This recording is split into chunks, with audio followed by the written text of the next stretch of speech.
नमस्कार. आपल्या सगळ्यांचं परत एकदा मनपूर्वक स्वागत.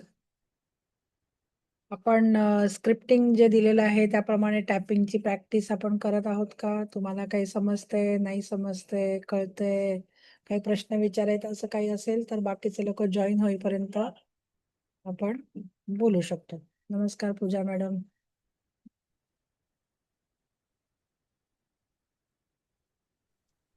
मॅडम एक विचारायचं होतं. हा. जे तिसऱ्या दिवसाचं आहे त्यात एक मला जरा हे वाटतंय, EFT कसा वापरायचा त्याच्यामध्ये अशी वेळ आठवा जिथे तुम्हाला यश मिळालं पण लोकांनी न्याय केल्यासारखं वाटलं. म्हणजे चांगल्या अर्थाने का वाईट अर्थाने? म्हणजे कधी कधी आपण सिन्सिअरली करून पण कुचेष्टा वाटायला येते, कधी कधी अचानक सगळं छान होऊन जातं. म्हणजे कुठल्या अर्थाने असं मला कन्फ्यूज झाले. कुठल्या दिवसाचं आहे हे जरा ओपन करते. दिवसाचं. तिसरा दिवस का? भीती आणि इतरांच्या निर्णयाची भीती बदलणे. यशाची आणि निर्णयाची भीती सोडल्यावर आपण आपली पूर्ण क्षमता वापरू शकतो. लोक काय म्हणतील यापेक्षा स्वतःवरचा विश्वास अधिक महत्वाचा ठरतो. ही भावनिक मुक्तता आपल्याला आत्मविश्वासाने, शांततेने आणि आनंदाने पुढे जाण्यास मदत करते. EFT कसा वापरायचा? म्हणजे अशी एखादी वेळ आठवा की जिथे तुम्हाला यश मिळालंय पण लोकांनी न्याय केल्यासारखं वाटलं. म्हणजे एखादी गोष्ट काय म्हणतात, पूर्ण क्षमता वरचं सगळं वाचा तुम्ही की यशाची आणि निर्णयाची भीती सोडल्यावरती आपण आपली पूर्ण क्षमता वापरू शकतो. लोक काय म्हणतील हे न म्हणता की लोकांनी त्याच्यावरती पॉझिटिव्ह हे म्हटलेलं आहे, अशा पद्धतीने त्यांनी ते दिलेलं आहे की लोकांनी न्याय केल्यासारखं वाटलं. परंतु आपल्यामध्ये आत्मविश्वास नाहीये किंवा आपण भीतीमध्ये आहोत, तर त्याची तीव्रता ही आपल्याला मोजायची आहे. तुम्हीच काल म्हणालात ना की तीव्रता अजूनपर्यंत ते रेकॉर्ड ते ठीक आहे. म्हणजे आपल्याला जरी रेटिंग मध्ये देता येत नसलं तरी आपल्याला ते समजतं की हे जास्त आहे की कमी आहे. बरेच वेळेला भीती आणि ताण बऱ्यापैकी याच्यामध्ये भीती असते. तर ह्या तिसऱ्या दिवशी जे आपण केलेलं आहे, हा. यशाची भीती आणि इतरांच्या निर्णयाची भीती, म्हणजे बरेच वेळेला आपण काही गोष्टी या लोकांच्या निर्णयामुळे किंवा लोकांच्या गोष्टीमुळे आपण ते करायलाच धजावत नाही. म्हणजे आपण ते करण्यासाठीच आपण घाबरतो. तर त्या दृष्टीने ते म्हटलेलं आहे की बरेच वेळेला न्याय मिळालेला आहे किंवा न्याय मिळालेला नाहीये सुद्धा. न्याय ऍक्च्युली बरोबर शब्द नाहीये. हा. ते असं म्हणू शकता की त्यांचे ज्या पद्धतीने रिॲक्शन देतात किंवा ज्या पद्धतीने लोक बोलतात, ते असं इथे आपण गृहीत धरलेलं असं जास्त संयुक्तिक ठरेल न्यायापेक्षा. मी इंग्लिश करून ते ChatGPT मध्ये मराठी ट्रान्सलेट करते ना, त्याच्यामुळे बरोबर मराठी शब्द बरोबर येतातच असं नाही. ओके, त्याच्यामुळे हा डिस्क्लेमर सगळ्यांसाठी आहे की आपल्याला ते समजून घेतलं पाहिजे, कारण मी हे स्वतः टाईप करत नाही. माझ्याकडे मराठी टायपिंग नाही आणि मला येत पण नाही. मी इंग्लिशमध्ये बनवते आणि मग आपल्या सगळ्यांसाठी मी ते पहिल्यांदा मी इंग्लिशमध्येच द्यायचे. आता ChatGPT आणि गुगल आल्यापासून मी ते गुगलपेक्षा ChatGPTचं बरं असतं. गुगलचं एकदम भयानक असतं ट्रान्सलेशन. इथे जरा बऱ्यापैकी चांगलं होतं. त्यामुळे ते थोडंसं कधी-कधी शब्दाची गडबड होते. तर आजचा आपला 6वा दिवस आहे आणि आपण आज एक नवीन विषय घेऊन EFT टॅपिंग करणार आहोत. कोणाला काही अजून सगळ्यांनी प्रॅक्टिस करतायत का सगळेजण?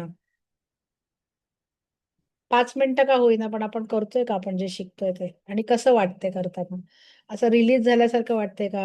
की असं रिलॅक्स झाल्यासारखं वाटतंय का? ॲक्चुअली खरंच रिलीज होतं बरं का. भरपूर असा ताण आपला निघतो हे केल्यावरती. किती जणांनी हे अनुभवलेलं आहे? वाटतो ना रिलीफ. बाकी सगळेजण करतायत की नुसतंच लेक्चर ऐकतायत? करतायत की नाही करतायत? ज्या लोकांचे व्हिडिओ चालू आहेत, अक्षरशः 4 जणांचे चालू आहेत, बाकी कोणाचेच व्हिडिओ चालू नाही. ज्यांचे चालू आहेत त्यांनी बोलायला हरकत नाही. ओके. कोणाला काही विचारायचं आपण पुढे जाऊया. ओके. वेल्थ फ्रिक्वेन्सी ज्याला म्हणतात किंवा एक प्रत्येकाची एक लय असते आणि ती फ्रिक्वेन्सी आपण ज्या वेळेला मॅच करतो, आपण त्या फ्रिक्वेन्सीशी ज्या वेळेला लिंक होतो किंवा सिंक होतो, त्यावेळेला आपण आपल्या आयुष्यामध्ये खऱ्या अर्थाने वेल्थची वेल्थ आकर्षित करतो, म्हणजे आपण धनवान होण्यासाठी, पैसे आकर्षित करण्यासाठी किंवा बाकीच्या गोष्टी सुद्धा आपण खऱ्या अर्थाने आकर्षित करतो ज्यावेळेला आपण वेल्थ फ्रिक्वेन्सीशी मॅच होतो.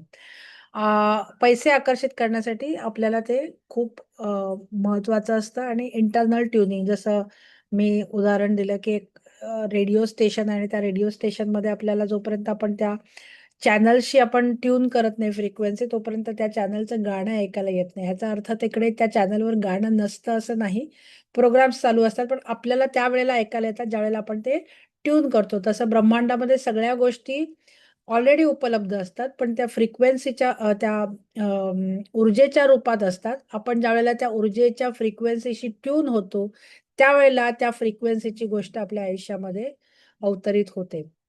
ही संकल्पना कळलेली आहे, सगळ्यांना समजलेलं आहे.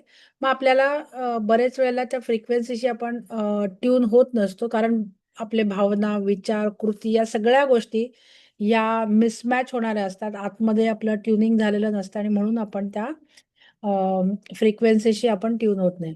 आता वेल्थ फ्रिक्वेन्सी म्हणजे काय, तर त्याचा विश्वास, स्थिरता, आत्ममूल्य, ओपननेस आणि तो फ्लो. आणि स्कॅर्सिटी फ्रिक्वेन्सी म्हणजे काय, म्हणजे कमतरतेची फ्रिक्वेन्सी म्हणजे काय, तर आपल्याला भीती असणं, चिंता असणं, कमीपणा, अस्वस्थता, प्रेशरमध्ये असणं, या सगळ्या ज्या आहेत या स्कॅर्सिटीच्या फ्रिक्वेन्सी. आणि ह्या सगळ्या ज्या वेळेला ही स्कॅर्सिटीची फ्रिक्वेन्सी म्हणजे त्याची तीव्रता कमी असते, म्हणजे फ्रिक्वेन्सी लेवल कमी असते. आणि हायर फ्रिक्वेन्सी म्हणजे वेल्थ फ्रिक्वेन्सी, म्हणजे सकारात्मक विचार आणि नकारात्मक विचार. तर ते नकारात्मक भावनांची फ्रिक्वेन्सी कमी असते आणि सकारात्मक भावनांची फ्रिक्वेन्सी म्हणजे प्रेम, आनंद, या सगळ्या गोष्टींची फ्रिक्वेन्सी, कृतज्ञता, या सगळ्या गोष्टींची फ्रिक्वेन्सी हायर असते.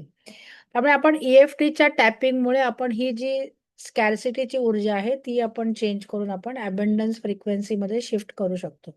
आणि मग त्याच्यानंतर आपण पैसा आकर्षित करणं हे सहजरित्या करू शकतो. म्हणजे आता जर आपल्याला खूप एफर्ट्स टाकायला लागत असेल, तर मे बी आपण एफर्टलेसली पैसे आकर्षित करू शकतो. हे सगळ्या गोष्टी होतात हे लक्षात घ्या. अ, वेगवेगळ्या प्रकारच्या संधी दिसायला लागतील, आपल्या निर्णयांमध्ये स्पष्टता येईल, भीती वाटायची कमी होईल आणि मग मॅनिफेस्टेशन म्हणजे आपण जो काही आपल्याला हवं आहे त्याचा वेग वाढू शकतो ज्यावेळेला आपण फ्रिक्वेन्सी बदलतो. त्याच्यामुळे आपण जे आपण आता स्ट्रगलर जो आपण भावनेमध्ये किंवा स्ट्रगलरच्या भूमिकेमध्ये असू, त्या स्ट्रगलरमधून आपण मॅग्नेटमध्ये येतो. म्हणजे मॅग्नेट म्हणजे काय, आकर्षित करणं. मॅग्नेट कसं आकर्षित करतं, तसं you become a money magnet. त्यामुळे मला असं वाटतं की सगळ्यांना नक्कीच मनी मॅग्नेट व्हायला आवडेल. त्यामुळे आता सगळ्यांनी आपल्या नोटबुकमध्ये लिहायचं आहे, की आपल्यामध्ये एखादा स्कॅर्सिटीचा भाव असेल, म्हणजे उदाहरणार्थ माझ्याकडे ना पैसे खूप कमी आहेत, मला हे परवडत नाही, हे मला जमत नाही, मला ना आय कॅनॉट अफोर्ड, हे ना परवडण्यासारखं नाहीये. अशा सारख्या भावना आपल्यामध्ये असतात का? आणि असं जर असेल, तर त्याची तीव्रता शोधून काढा आणि ती तीव्रता तुमच्या वहीमध्ये लिहा. कमीपणाचा भाव असणारी तीव्रता.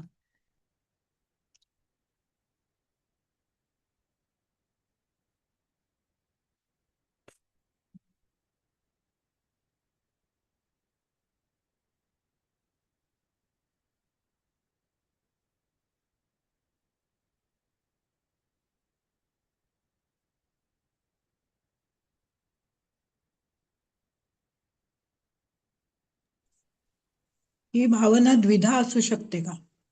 म्हणजे अं, म्हणजे एकीकडे कळत असतं की आपली कॅपॅबिलिटी आहे, पण आजपर्यंतचे जे अनुभव आलेले असतात किंवा अपयश काही काही वेळा आलेलं असतं त्याच्यामुळे मन मागे खेचतं. म्हणजे ती आहे, तो ब्लॉक आहे. अ, आहे तर आपण बट कॅपॅसिटी आहे हे विचार करणं म्हणजे हे नॉलेज झालं. हो, बरोबर आहे. हा, पण आपण ऍक्च्युली धजावत नाही खर्च करायला किंवा स्पेंड करायला, किंवा हे परवडत नाही, ते परवडत नाही अशी लेबल लावतो, म्हणजे तो ब्लॉक आहे.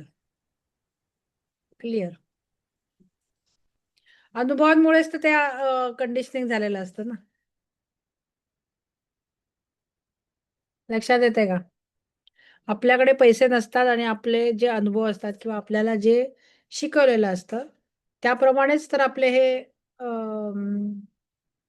काय म्हणतात, काय म्हणतात त्याला, धारणा बनतात. मॅडम मला एक विचारायचं होतं की हा. मी एक्झिबिशन्स करते, तर ते आता एक्झिबिशन्स काही ठिकाणी आता नुसते बिझनेस B2Bच्या आहेत, म्हणजे गॅदरिंग आहे, पण तिथे स्टॉल्स आहेत आणि मला तिथे लावायचे, पण मला हे वाटते की कदाचित तिथे बिझनेस आहे, कन्झ्युमर शॉप म्हणजे मला विकत घ्यायसाठी येणार नाहीये, तर ती भीती वाटते. तर याची ती भीती आहे का, म्हणजे त्याच्यासाठी याचा उपयोग होईल का? मला सावकाश परत सांगा, मला काही कळलं नाही. तुम्ही काय विचार, तुमचं नाव काय? पल्लवी मॅडम ना? हो हो हो. हा, तुमचं नाव इथे वेगळं दिसतंय म्हणून म्हटलं. हो हा, हो हो. तुमच्या अ, आवाजावर. हा, हा. काय म्हटलं तुम्ही, परत सांगा. मला एक्झिबिशन होत आहे. हो, एक्झिबिशनचं मला हे म्हणायचं होतं की आता एक एक्झिबिशन आहे, ते बिझनेस फोरमचं एक्झिबिशन आहे, पण मला तिथे स्टॉल लावावासा वाटतोय की तिथे काहीतरी नेटवर्किंग मिळेल आणि बिझनेस होईल. पण माझा हम्म. सुरुवात आहे. पण मला ही भीती वाटते की तिथे तर असे म्हणजे कन्झ्युमर म्हणून येणार नाहीयेत, तर मी ती रिस्क घ्यावी की नाही, तर ती. तुमचा बिझनेस जर B2B असेल तर त्याच्यासाठीच तर ते ट्रेड शोज असतात ना. अच्छा, पण ते असं वाटतं, अरे म्हणजे आधीचे जे घेतलेले एक्झिबिशन त्याच्यामध्ये प्रॉपर सेल झाला होता, आता हे याच्यात होईल नाही होईल, पैसे वाया जातील, म्हणजे माझी ही आहे भीती. आधी मी नाही नाही, बघी ही सांगितलं होतं. भीती तुम्ही एका पर्टिक्युलर इव्हेंट बद्दल बोलताय. इथे हा. आपण आपल्या धारणांबद्दल बोलतोय. कळलं का? म्हणजे हो हो कुठलीही नवीन गोष्ट करण्यासाठी भीती वाटणं, हा हो एक हो भावना झाली. तुम्ही हो. कन्झ्युमर, आता ते तुम्ही खूप टेक्निकल मध्ये बोललात, पण इन हा. शॉर्ट की एक असतं B2C आणि एक असतं B2B. आता हे जे हो तुम्ही म्हणालात ते B2B असतं, तर तुम्ही B2B हो. मध्ये बिझनेस मध्ये असाल तर you should go for that, and if you are want to do the selling then you should go for B2C मध्ये. त्यामुळे B2B मध्ये जाऊन B2C ची अपेक्षा करणं चुकीचं अच्छा. आहे. कारण तिथे होऊ शकत नाही. म्हणजे उदाहरणार्थ मी डायरेक्ट ग्राहकाला माझा जर बिझनेस असेल तर तिथे नेटवर्किंग करून व्हॉल्यूम बिझनेसवाले बिझनेसेस हे ग्राहक असतात. कन्झ्युमर हा ग्राहक नसतो. त्याच्यामुळे अच्छा. तुम्ही चुकीच्या ठिकाणी गेल्यावरती, चुकीची अपेक्षा केल्यावरती चुकीचेच रिझल्ट मिळणार. अच्छा, म्हणजे मला हा तिथे एक बिझनेस विषय मिळेल या झाला. अपेक्षेने जायला पाहिजे. हा, मला तिथे बिझनेस मिळेल या हिशोबाने जायला पाहिजे, म्हणजे माझी तुमचा बिझनेस धारणा. काय आहे? तुमचं B2B आहे की B2C आहे? माझा दोन्ही आहे, म्हणजे मला डायरेक्ट कन्झ्युमर पण आहेत आणि B2B ला गेले तर मी कदाचित तिथे मला होलसेलर्स पण मिळतील, म्हणजे असं मोठी नसतं. ऑर्डर मिळू शकते. दोन्ही वेगवेगळे बिझनेस असतात. अं, ह्याची क्लॅरिटी, आता मगाशी जे मी म्हटलं ना की निर्णयांची क्लॅरिटी येते. हो हो हो हो निर्णयांची हो. क्लॅरिटी म्हणजे काय, तुम्हाला अजूनपर्यंत ह्याचीच क्लॅरिटी नाही की माझा व्यवसाय काय. म्हणजे बरेचसे जण B2C करतायत आणि त्यांना वाटतं खूप जास्त क्वांटिटी आली म्हणजे मी B2B झाला. असं नाहीये. दोन्ही बिझनेसेस वेगळे वेगळे आहेत. वेगळे आहेत, exactly. B2B is different business, B2C is different business. मी एक प्रॉडक्ट विकते आणि मला एखाद्याने 100 पीस मागितले तर माझा B2B बिझनेस नाही होत. अच्छा. एखाद्याला मी 100 प्रॉडक्ट देऊ शकते, पण that is not called B2B. कारण B2Bचं फॉर्मॅट वेगळं असतं, स्ट्रक्चर वेगळं असतं, कॉस्टिंग वेगळं असतं, मार्केटिंग वेगळं असतं. ओके. B2B, B2C वाल्याला जर क्वांटिटीची ऑर्डर आली म्हणजे तो B2B होत नाही. ओके. दोन्ही बिझनेसेस हे वेगळे बिझनेसेस आहेत. हा फॉर्मॅट हा. वेगळे आहेत, स्ट्रक्चर वेगळं हा. आहे आणि वर्किंग ओके. वेगळं आहे. ओके. ह्याच्यामध्ये तुमची विषयाची क्लॅरिटी नाहीये आणि त्याच्यामुळे निर्णयाची क्लॅरिटी नाही. म्हणजे नंबर हो. One, you are not clear about your business and that is why yes. You not having clarity about your decisions. Okay. Okay, त्यामुळे ठीक. तुम्ही, आपण आता मगाशी मी जे म्हटलं की अबेंडन्स थिंकिंग म्हणजे मी एक प्रॉडक्ट विकते आणि मग मला असं वाटतं 100 प्रॉडक्ट विकले गेले पाहिजेत, म्हणून मग मी त्या तिथे कामच वेगळं चालतं B2B मध्ये. नेटवर्किंग साठी म्हणून तिथे लोक येतात, not for buying and selling. Okay. तिथे बाईंग अँड सेलिंग होत नाही. ठीक आहे, थँक्यू मॅडम. त्यामुळे कन्क्लुजन काय की विषयांची जर क्लॅरिटी आपल्याला हवी असेल तर ही फ्रिक्वेन्सी आपली मॅच होत नसेल तर आपल्याला या सगळ्याच्या गोष्टींमध्ये गडबड असते की विषयांची क्लॅरिटी नसते की मला नक्की काय करायचे आणि मला नक्की काय निर्णय घ्यायचे. निर्णय घेण्याची क्षमता तेव्हा येते ज्यावेळेला आपल्याला विषय क्लिअर असतो. हे तुम्हाला कळतंय, सगळ्यांना पटतंय? हो. मला एखादा डिसिजन घ्यायचा आहे तर तो डिसिजन घेण्यासाठी मला या गोष्टींची माहिती असली पाहिजे. मला विषय माहिती नसेल तर मी निर्णय नाही घेऊ शकत. आणि विषय माहिती असणं म्हणजे काय की माझी फ्रिक्वेन्सी मॅच करणं फिक्स म्हणजे बऱ्याच वेळेला आपल्याला जी सारखी भीती वाटत असते ना, म्हणजे आपण लिमिटेड माइंडसेट मध्ये असतो. म्हणजे काय माहिती, माझ्याकडे पैसे नाही, माझ्याकडे पैसे नाही. मी ते पहिल्या वेळेलाही सांगितलं की माइंडसेट, रिच माइंडसेट असणं याचा अर्थ तुमच्याकडे खूप पैसे असणं असणं असं नाही. तुमच्याकडे पैसे नाहीयेत, परंतु तुम्ही मिलेनियर माइंडसेट असू शकतो. तुम्ही once in a while you can be a millionaire. पण आता मी गरीब आहे, गरीब आहे म्हणजे आता माझ्याकडे पैसे नाहीयेत, परंतु माझा विचार करण्याची पद्धत, माझा माइंडसेट हा मिलेनियरचा आहे. म्हणजे मला जरुरी नाही की माझ्याकडे 10 करोड असले पाहिजे. 10 रुपये, 100 रुपये असताना 90 रुपये खर्च करताना मला भीती नाही वाटली पाहिजे. लक्षात येते का? म्हणजे माझ्याकडे 100 रुपये आहेत, त्या 100 रुपयामध्ये मी 90 रुपये खर्च करताना मला, आता त्याची इंटेन्सिटी 1 करोड असताना 80 करोड, 1 करोड असताना 80 लाख चा खर्च करणं आणि 100 रुपये असताना 90 रुपयाचा खर्च करणं, दोन्ही गोष्टी वेगवेगळ्या नाही आहेत. दिस इज कॉल्ड माइंडसेट. सरांनी एक मध्ये खूप छान एक आर्टिकल पाठवलेलं, त्याच्यामध्ये लिहिलेलं की एखादी वस्तू घ्यायची असेल तर आपण 1000 रुपयाची एक वस्तू आहे आणि तिथे कोणीतरी येऊन सांगितलं की आपण घेतोय, आणि त्यांनी सांगितलं की अरे समोरच्या दुकानात आहे ना 200 रुपये डिस्काउंट आहे याच्यावरती. मग लगेच आपण त्या दुकानात जाऊन 200 रुपये डिस्काउंटसाठी आपण तिथे जातो. परंतु आपण एखादी 1 लाखाची वस्तू घेत आहे आणि आपल्याला सांगितलं की 10,000चा ना तिकडे डिस्काउंट आहे किंवा 5,000चा डिस्काउंट आहे. तर आपण म्हटलं जाऊन दे ना, कुठे आता 5,000साठी करणार.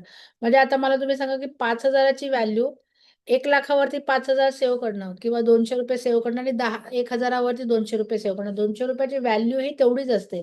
परंतु आपला डिसिजन हा त्या ब्रँडिंग वरती अवलंबून असतो. लक्षात येते का सगळ्यांना? म्हणजे ऍक्च्युली व्हॅल्यू ही व्हॅल्यू असते. 200 रुपये माझे वाचतायत 1,000मध्ये आणि 2 लाखामध्ये किंवा 1 लाखामध्ये.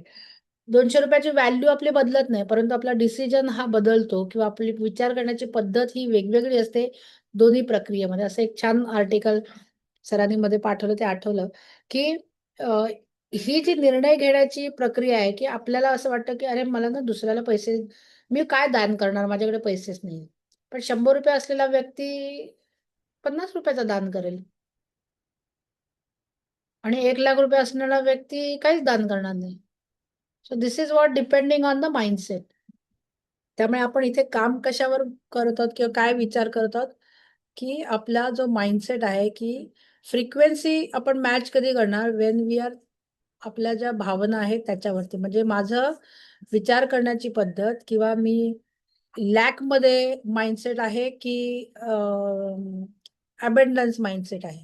लॅकचा माइंडसेट म्हणजे काय? भीती असणं, चिंता असणं, अरे माझे पैसे संपले तर काय होईल, अरे माझे पैसे नाही दिले तर काय होईल, मला कमीपणा नकोय, सगळीकडे पैसे नाहीत म्हणून मला कोणी रिस्पेक्ट देत नाही, मला कमीपणा वाटतो, मला कमीपणा देतात आणि सतत अस्वस्थता, माझ्याकडे पैसे नाहीत, माझ्याकडे पैसे नाहीत, माझ्याकडे पैसे नाही. म्हणजे लॅक माइंडसेट आहे, लॅक फ्रिक्वेन्सी मध्ये आपण राहतोय. आणि खूप लवकर लवकर लवकर लवकर डिसिजन घेणं, खूप अस्थिर असणं, मला ना लवकर लवकर केलं पाहिजे, खूप लवकर पैसे मिळवायचं, त्या प्रेशरमध्येच बरेचसे जण काम करत असतात की मला ना लवकरात लवकर पैसे मिळवायचे, लवकरात लवकर माझी स्वप्न पूर्ण करायचे आणि मला खूप मोठ्या गोष्टी अचीव करायच्या. ही अस्वस्थता असणं आणि ही घाई असणं, अस्वस्थता आणि घाई या दोन्ही गोष्टी असतात बरेच वेळेला पैसे नसतील तर. परंतु नॉट नेसेसरीली पैसे नाही आहेत म्हणून हे असलंच पाहिजे. You can be in a abundance mindset, म्हणजे विश्वास असणं, माझ्याकडे आज नाही आहेत पण उद्या येतील, मिळतील. आणि स्थिरतेने विचार करणं, I have to keep on working. आणि ओपननेस असणं, ठीक आहे हे ऑप्शन करू, ते ऑप्शन करू, हे बघू, ते बघू. म्हणजे जसं तुम्ही म्हटलं की मी तिथे जाऊ का, तर जाऊन बघायला काय हरकत आहे.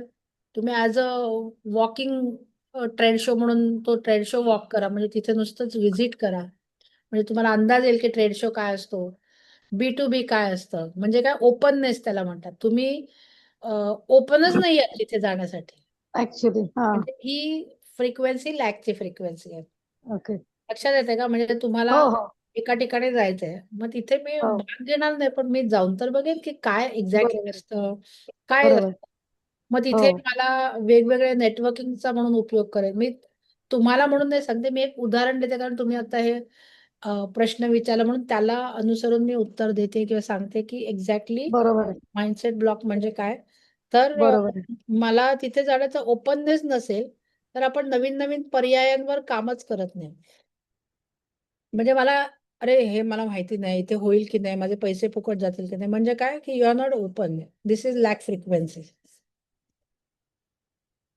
फ्लो आणि ओपननेस, स्थिरता नसणं, अशा सगळ्या गोष्टी ज्या आहेत ना, या म्हणजे ह्याच्या विरुद्ध म्हणजे वेल फ्रिक्वेन्सी. आणि ह्याच्या आता मी जे सांगितलं ते भीती, चिंता, कमीपणा, अस्वस्थता, ओपननेस नसणं, प्रेशरमध्ये, घाईघाईमध्ये, या सगळ्या गोष्टी म्हणजे लॅक फ्रिक्वेन्सी.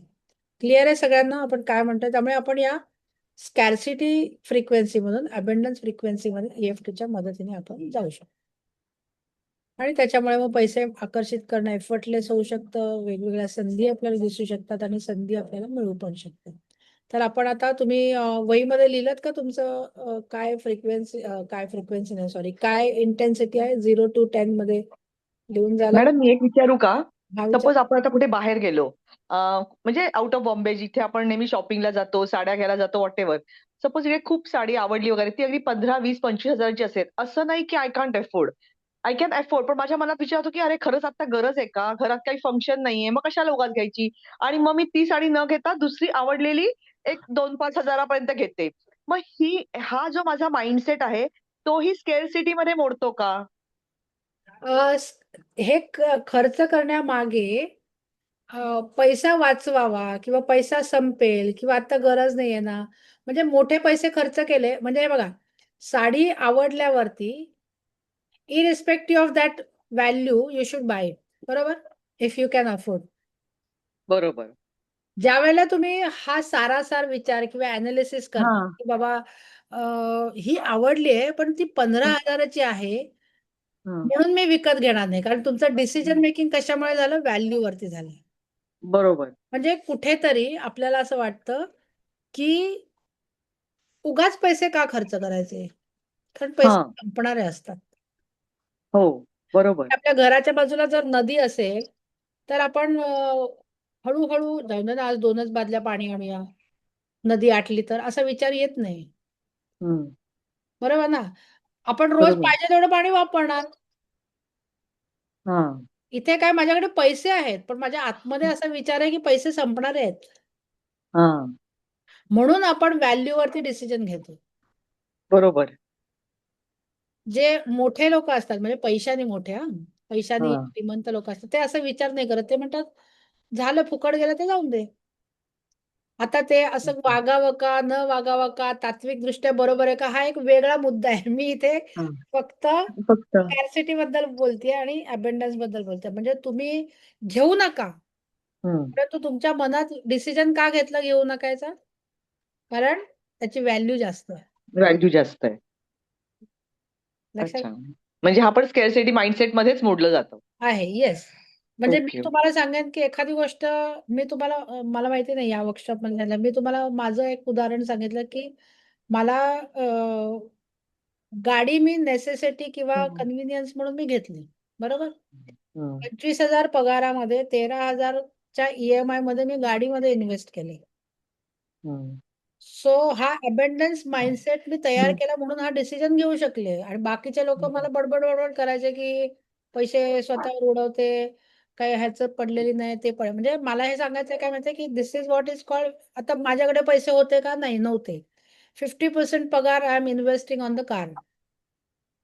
पण मला हे माहिती होतं, की हे केल्यामुळे मला आनंद मिळणार आहे, हे केल्यामुळे माझं कम्फर्ट वाढणार आहे, हे केल्यामुळे माझं कन्व्हिनियन्स वाढणार आहे, हे केल्यामुळे माझी प्रॉडक्टिव्हिटी वाढणार आहे आणि शेवटी माझी व्हॅल्यू वाढून I will start earning the मनी.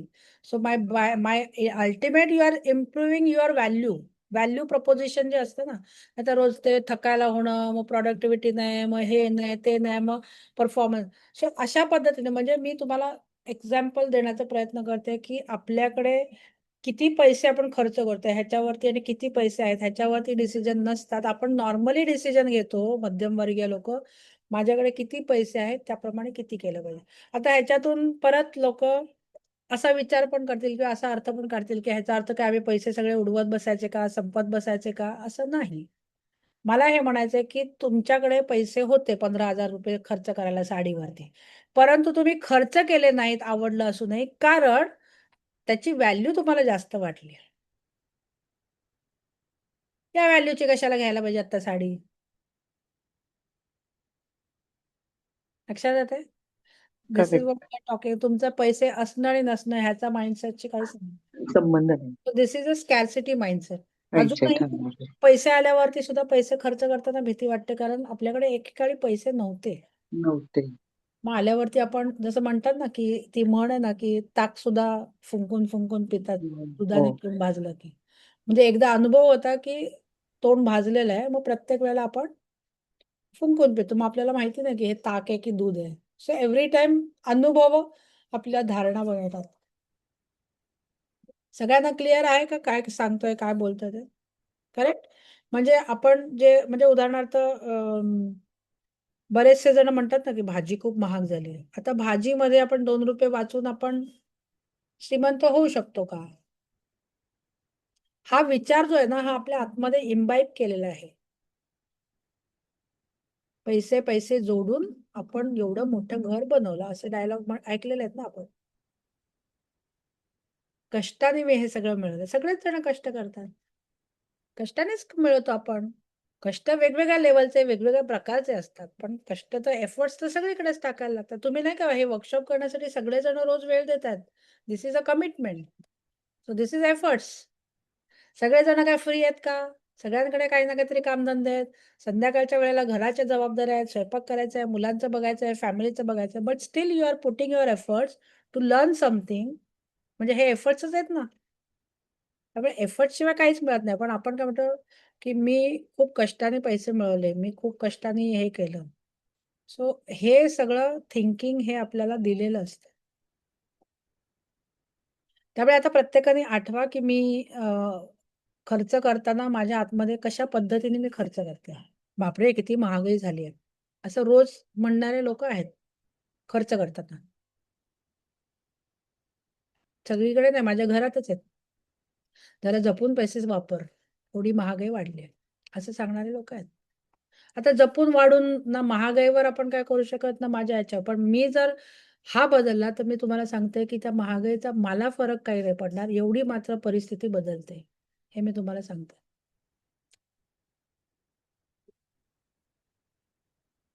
महागाई झालेली आपण छोट्या-छोट्या गोष्टींमध्ये बोलतोय. मोठ्या गोष्टींमध्ये बोलत नाही. कपडे घेतो, गाडी घेतो, बाकीचेही खर्च चालू असतात.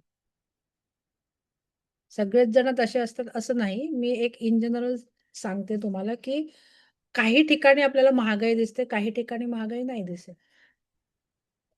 सो इट डिपेंड्स ऑन तुमचा माइंडसेट कसा आहे आणि तुमची पैशाकडे बघण्याची वृत्ती कशी आहे, ही तुमच्या अनुभवांवरती असते.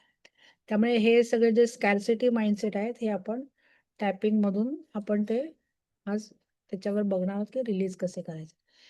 टॅपिंग तुम्हाला स्क्रिप्ट दिल्यावर तुम्ही करू शकता, पण ही कन्सेप्ट समजणं महत्त्वाचं आहे. त्यामुळे प्रत्येकाने आता बघा, की आपण पैसे खर्च करत असताना म्हणजे मला लाईट बिल भरताना आनंद होतो, की त्रास होतो? सगळ्यांच्या घरचा प्रश्न आहे हा. लाईट बिल भरताना सगळ्यांना त्रास होतो. काय लुटतात अडाणीवाले, असं आमच्या घरी नेहमी म्हणतात दर महिन्यात. मला अजूनपर्यंत कळलंच नाही, की हा डायलॉग मी इतकी वर्ष ऐकते, की आमच्याकडे अडाणीचं बिल येतं आणि दर महिन्याला बिल वाढतं. काही या महिन्यात वापरलं नाही तरी उगाचच बिल आलं, लुटतात नुसते. आता मी हे पकडू शकते त्यामुळे मला त्याचा अर्थ कळतो. पण अदरवाईज लाईट बिल भरताना असतं, तुम्ही कुठे खायला गेला तर तिथे बिल भरताना असतं, फी भरताना असतं, गाडीमध्ये पेट्रोल भरताना त्रास होतो लोकांना. अरे, आता तर भरलेलं लगेच संपलं. कळतच पेट्रोल महाग झालं, थोडंसंच पेट्रोल येतंय. हे सगळ्या ज्या गोष्टी आहेत ना, ह्या रोजच्या जीवनात तुम्ही विचार करा, की मी कुठल्या थॉट प्रोसेसमध्ये असते या सगळ्या गोष्टी खर्च करताना. काही-काही जण पेट्रोल कमी भरतात. कारण ना पेट्रोल भरलं की लगेच संपतं. अरे वापरल्यावर संपतं, भरल्यावर कसं संपतं? हा माइंडसेट असतो.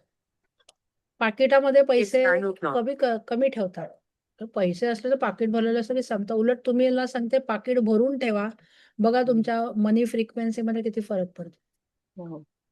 पाकिटात पैसे संपतात म्हणून काही जण ₹10 ठेवणारे, ₹50 ठेवणारे आणि प्लास्टिक मनी वापरणारे लोकं असतात, की बाबा लागले तर क्रेडिट कार्डने वापरेन, नाहीतर जीपे वगैरे. पण तुम्ही कॅश ठेवायला लागा. फरक करून बघा, बघा आपल्या ह्याच्यामध्ये किती फरक पडतो. पेट्रोलची टाकी फुल ठेवायची. कारण आपल्या फ्रिक्वेन्सीमध्ये फरक पडतो. कारण आपण जर समजा कमी पेट्रोल भरलंय म्हणजे जे लोकं गाडी वापरतात त्यांना सांगतात टू व्हीलर आणि फोर व्हीलर. आपलं सारखं लक्ष ना त्या काट्यावर जातं. अरे, पोचू की नाही, पोचू की नाही, पोचू की नाही, पोचू की नाही. म्हणजे स्कॅर्सिटी माइंडसेट आपोआप येतो, जर पेट्रोल भरलेलं नसेल. पूर्ण भरलं तर वापरलं जेवढं चालवणार तेवढंच वापरलं जाणार. आपोआप पेट्रोल नाही संपत.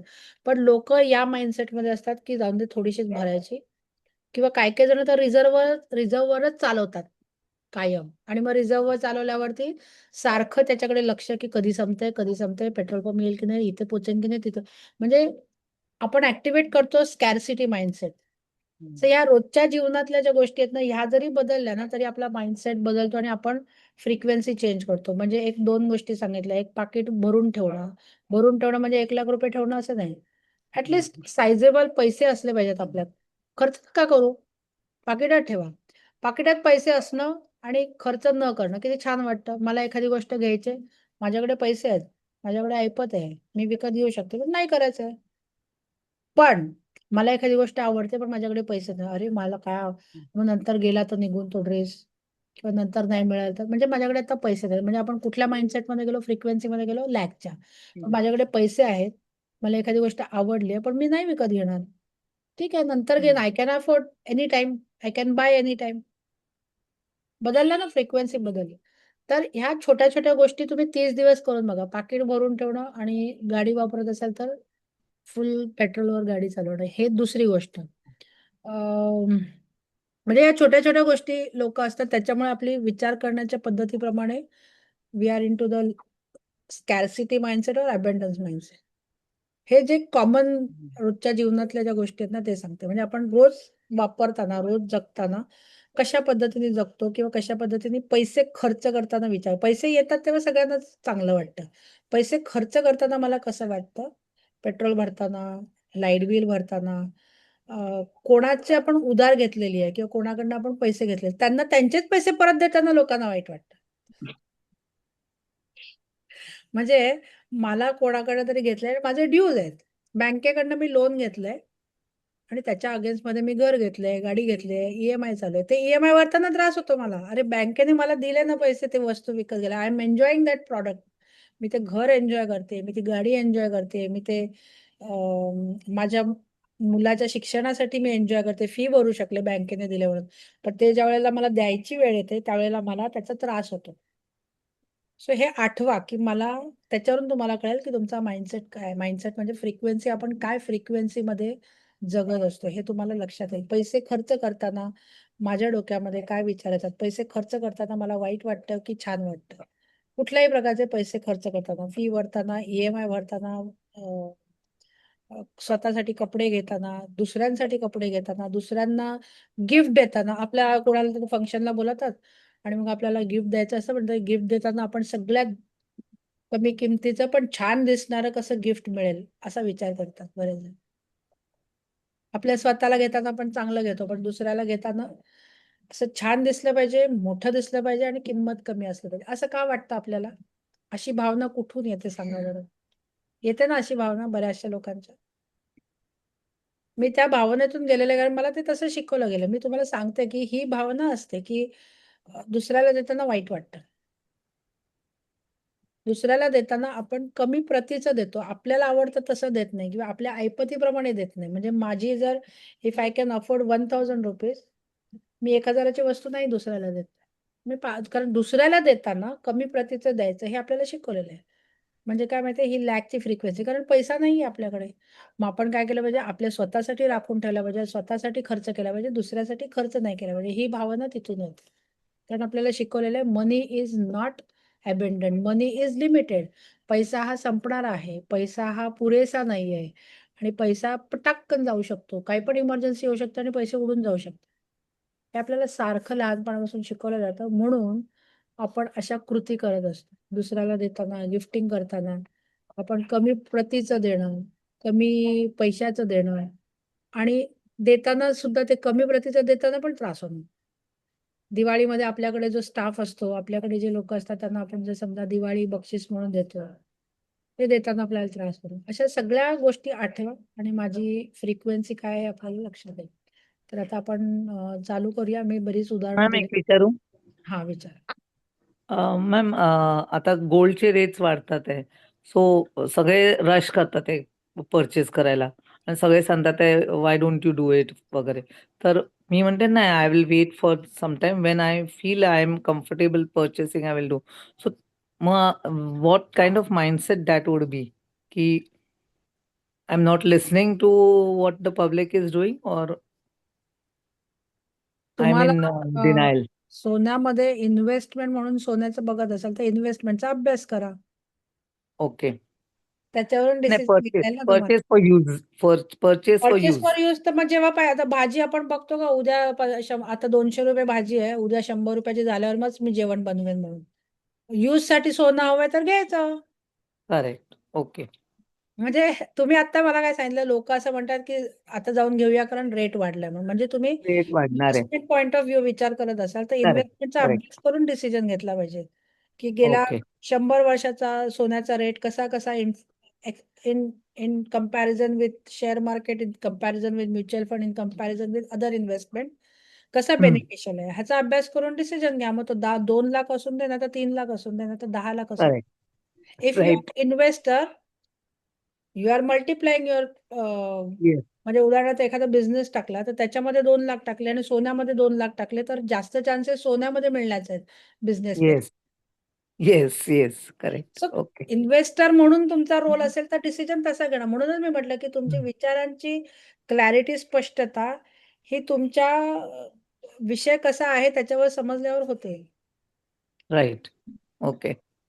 आता हे बाकीचे सगळेजण जे धावतात ना सोनं वाढल्यावरती, तर ते सोनं वाढणारच आहे. म्हणजे आपल्याला ते कधीतरी लागेल, मग सोन्यामध्ये इन्व्हेस्टमेंट आहे. मग ते कमी वाढल्यावरच कशाला धावायचं? ते रेग्युलर स्टॅबिलाईज असतं तेव्हा पण आपण इन्व्हेस्टर राहू शकतो. Right, right. ही बरोबर. परत अर्जन्सी मगाशी मी एक गोष्ट सांगितली ना, की अस्थिरता आणि अर्जन्सी. येस. मॅम एक करेक्ट. विचारायचं मला. हं. प्लास्टिक मनीचं जे तुम्ही म्हणालात ते काही कळलं नाही मला. कारण प्लास्टिक माझा मनी म्हणजे जो क्रेडिट. व्यवहार होतो 98% तरी माझा ऑनलाईनच होतो. माझ्याकडे कॅश मी अगदी 1,000 पर्यंत ठेवली तर तुम्ही ठेवली. करून बघा ना हे एक्सपेरिमेंट.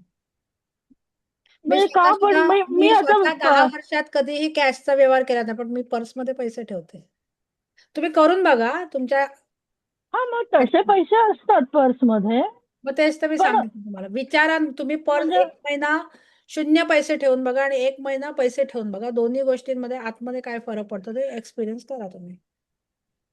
तुम्ही जर पैसे ठेवत असाल तर इट इज गुड. पण तुम्ही आता पैसे न ठेवून बघा. 1 रुपया ठेवायचा नाही पर्समध्ये आणि बघा काय वाटतं ते. विचारांमध्ये बदल येतो. म्हणजे भावना किती बदलतात. वेळा तर नुसता मोबाईल घेऊन सुद्धा कॅरी करून पण जातो आपण. म्हणजे मी जाते किती वेळेस आणि त्याच्यावरूनच होतात पेमेंट. मोठे पेमेंटही होतात, छोटी होतात. तुम्ही आता हे आज पण मी एक मोठं एक्सपेरिमेंट पेमेंट करून करून बघा. आले. तुम्ही हे एक्सपेरिमेंट करून बघा. नाही मग तेच सांगते ना, फक्त मोबाईल घेऊन गेलीये मी कुठे आणि हँकी आहे, पर्स सुद्धा नाहीये माझ्याकडे. तरी मी जेव्हा मला खर्च करायचा तेव्हा मी तो करून मोकळा असते. आज तुम्हाला कॉन्फिडन्स आहे, की हम्म. आपलं मोबाईल पण चालणार आहे आणि बँकेमध्ये पैसे पण असणार आहेत. अशी कधीतरी वेळ येते आपल्याकडे, की ज्यावेळेला आपल्याला कॅश लागते. हे एक्सपेरिमेंट भावनांचे एक्सपेरिमेंट आहेत, की म्हणजे तुम्ही मला ऍक्च्युली मला हा कळलं नाहीये काय हे आहे लिंक कॅश मगाशी मी आणि एक्सप्लेन केलं पूर्णपणे, की तुमच्याकडे पैसे नसल्यावर काय विचार येतात, पेट्रोल नसल्यावर काय विचार येतात आणि असल्यावर काय विचार येतात आणि जे विचार असतात त्याप्रमाणे तुमची फ्रिक्वेन्सी असते, लॅक आणि अबंडन्सची. हे पण आता सेशन बोलला. रेकॉर्डेड सेशन तुम्ही परत ऐका कारण ह्याचं एक्सप्लेन हा ऐकेल. डिटेल उत्तर मी मगाशी दिलेलं आहे. तुम्ही ऐका आणि मग जर नाही समजलं तर मग परत आपण त्याच्यावर बोलू उद्या. ओके? ठीक आहे, हां. ठीक आहे. आता आपण टॅपिंगला सुरुवात करूया आणि मग नंतर परत जर काही असतील क्लॅरिटी तर आपण घेऊ शकतो. सो आपण अबंडन्स फ्रिक्वेन्सी कशी म्हणजे लॅक मधून अबंडन्स मध्ये कसं जाऊ शकतो त्याच्यासाठी म्हणून आपण टॅपिंग करणार आहोत. सुरू करूया. जरी मी माझ्या आतमध्ये अजूनही कमीपणाची भावना आहे, तरी मी स्वतःला पूर्णपणे स्वीकारते, प्रेमाने स्वीकारते. जरी मला पैसे मिळवताना कधी-कधी भीती वाटते, माझी ऊर्जा ही वेल्थ फ्रिक्वेन्सीमध्ये अलाइन करायला तयार आहे. जरी स्कॅर्सिटी माझ्या मनात खोलवर बसलेली आहे, तरी सुद्धा मी आता उच्च समृद्धीच्या व्हायब्रेशन मध्ये प्रवेश करते. जरी माझ्या आतमध्ये अजूनही कमीपणाची भावना आहे, तरी मी माझ्या स्वतःला प्रेमाने स्वीकारते. जरी मला पैसे मिळवताना कधी-कधी भीती वाटते, तरी मी माझी ऊर्जा वेल्थ फ्रिक्वेन्सीमध्ये अलाइन करायला तयार आहे. जरी स्कॅर्सिटी माझ्या मनात खोलवर असली, तरी मी आता उच्च समृद्धीच्या उच्च व्हायब्रेशनमध्ये प्रवेश करत आहे. माझ्या आतमध्ये अजूनही स्कॅर्सिटीची ऊर्जा आहे. मला कधी-कधी पैसे कमी पडतील असं भीती वाटते. हा कमीपणाचा भाव माझ्या मनात खोलवर बसलेला आहे. पैसे गमावण्याची, हरवण्याची ही भीती कधी-कधी वाटते. मला पुरेसं नाही अशी ही भावना टोचत असते. ही कमीपणाचे व्हायब्रेशन मला नेहमी थकवत असते. ही ऊर्जा मी अवेअरनेसने स्वीकारत आहे आणि या ऊर्जेच्या उपस्थितीला मी मान्य करते. माझा भूतकाळ माझी चूक नाही. मी कमीपणाच्या भावनेला दोषही देत नाही. ती मला कधी-कधी सुरक्षित ठेवण्यासाठी होते. Nothing wrong in that. पण आता मी वेगळी आहे. मी स्वतःशी दयाळूपणा ठेवते. मी हीलिंगला परवानगी देत आहे. माझी ऊर्जा हलकी होत आहे आणि मी स्वतःला सॉफ्टनेस देत आहे. मी कमीपणा सोडत आहे. पुरेसं नाही, पुरणार नाही, हा जो जुना विश्वास आहे तो रिलीज करत आहे, सोडून देत आहे. मी माझ्या एनर्जी फील्डमधील भीती संपूर्णपणे विरघळून टाकत आहे, डिझॉल्व्ह करत आहे. पैशाबद्दलची घाई सुद्धा मी सोडत आहे. मी चिंता आणि प्रेशर या सगळ्यापासून आता मुक्त झालेले आहे. मी स्कॅर्सिटीच्या व्हायब्रेशन मधून बाहेर जायला लागलेले आहे, बाहेर जात आहे. माझ्यामध्ये जागा मोकळी होत आहे नवीन एनर्जी येण्यासाठी आणि मी कमीपणाच्या भावनेला प्रेमाने निरोप देत आहे. आता मी समृद्धीच्या ऊर्जेशी जुळत आहे. माझ्या आतमध्ये स्थिरता आणि शांतता प्रस्थापित होत आहे आणि ती मला जाणवत आहे. माझ्या ऊर्जेचा विस्तार होत आहे, एक्सपॅन्सिव्ह होत आहे. माझं व्हायब्रेशन उंचावत आहे. आता मी पैसे अट्रॅक्ट करणारी ऊर्जा आहे. माझ्या आतमध्ये आत्मविश्वास जागा होत आहे. मी आता वेल्थ फ्रिक्वेन्सीमध्ये ट्यून व्हायला लागलेली आहे. माझ्या आजूबाजूला सकारात्मक प्रवाह सुरू झाले आहेत. मी समृद्धीच्या उच्च व्हायब्रेशनवर आहे. आणि पैसा आता माझ्याकडे सहजरित्या आकर्षित होत आहे, सहजरित्या येत आहे. सगळ्या प्रकारच्या पैसे मिळवण्याच्या संधी माझ्याकडे आकर्षित होत आहेत. माझी ऊर्जा स्थिर आणि शक्तिशाली आहे. मी आता अबंडन्सच्या एनर्जी सोबत अलाइन झालेले आहे. माझं मन, शरीर आणि आत्मा वेल्थ फ्रिक्वेन्सीमध्ये आहेत.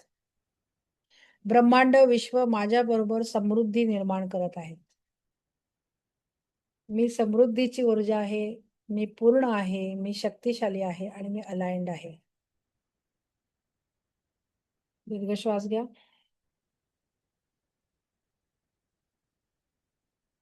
आणि हृदयावर हात ठेवून म्हणा, मी वेल्थ फ्रिक्वेन्सीशी जुळलेली आहे. माझं व्हायब्रेशन उंचावलं आहे आणि आता पैसा, संधी, समृद्धी सगळं काही माझ्याकडे प्रवाहासारखं आकर्षित होत आहे.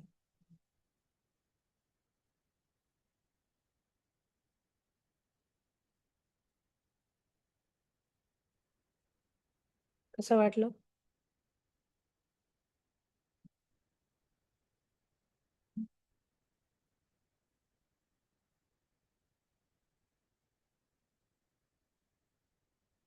ज्यांना खर्च करण्याचा प्रॉब्लेम मगाशी सांगितला, त्यांना थोडंसं रिलीज झाल्यासारखं वाटलं का? जे लोकांना ही स्कॅर्सिटी आहे, त्यांच्यामध्ये काही इंटेन्सिटी कमी झाल्यासारखी वाटली का?